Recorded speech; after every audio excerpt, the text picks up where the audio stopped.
A home with a truly surprising secret. It's just a simple terrace and it's derelict now. But this was the first foothold in Britain for one of the world's major religions.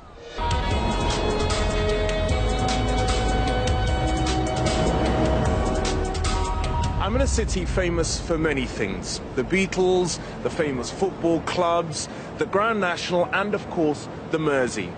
But as a British Muslim, I think Liverpool should also be famous for one more thing, for the pivotal role it played in bringing Islam to this country. And the strange thing is, it's a story I know almost nothing about. I'm told that behind this door is the country's first mosque.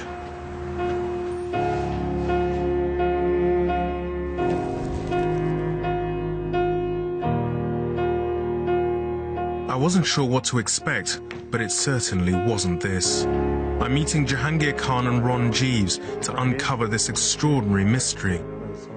So, where's the mosque? You're standing in it. Really? Yeah. This is where people would have prayed? That's right. You would have had about 200 Muslims praying in this mosque. Goodness me. It's in the 1890s. You would have had an extraordinary gathering. You would have had British gentry, male and female, people from Liverpool's working classes. I found common names like Jones and Warren and Smith and Charlton, and all converted. So this mosque wasn't for immigrants, it was for hundreds of white converts. The person who managed to turn devout Christians into the first generation of British Muslims must have been extremely charismatic. Who was he? Abdullah Quilliam was born William Henry Quilliam, from a very well-known Methodist family here, who converted to Islam and surprised a lot of people when he did it. A sickly young man, William went to Morocco to recover. What his family didn't expect was that he would come home a Muslim and with a passion to convert the people of Liverpool to Islam. When Quilliam was its leader, this is what the mosque would have looked like.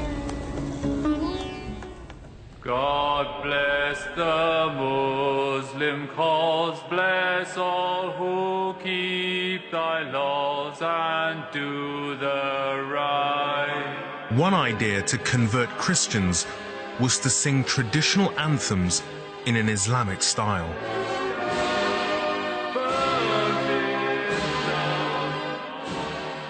However, not everyone was happy to see a mosque on an ordinary street in Liverpool, and they made their resentment known.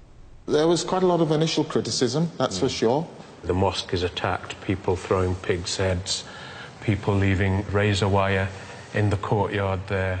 But of course, he was a very brave man, you can imagine. He claimed he was the first Muslim of Britain. That's an amazing story, isn't it?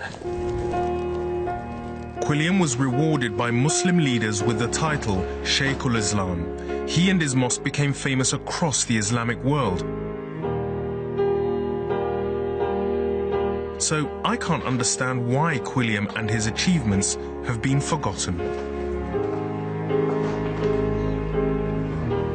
I think if we were talking about the first church or the first synagogue or the first ever Hindu temple in this country, you wouldn't find it in this kind of ruin.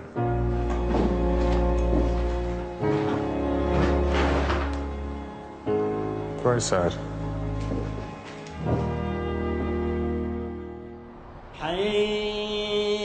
There are now over 2.5 million Muslims in the UK, many of whom might not be aware of Quilliam and his pioneering Victorian mosque. Unfortunately, not enough people, whether they're Muslim or non-Muslim, know about the legacy which Abdullah Quilliam left behind.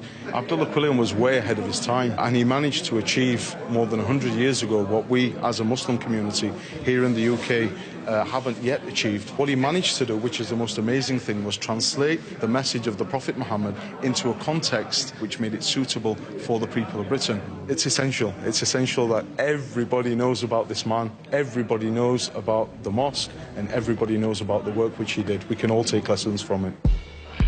Quilliam left Britain and the mosque in 1908. Without his charismatic leadership, his congregation dwindled and the mosque was later sold on to the council. There are now ambitious plans to restore this unique building back to Quilliam's original vision. It's remarkable the role that this mosque has had in the social history of this country, and I think it's a really important and uplifting story to tell for this country, and I hope that they raise the funds to bring this mosque back to life again.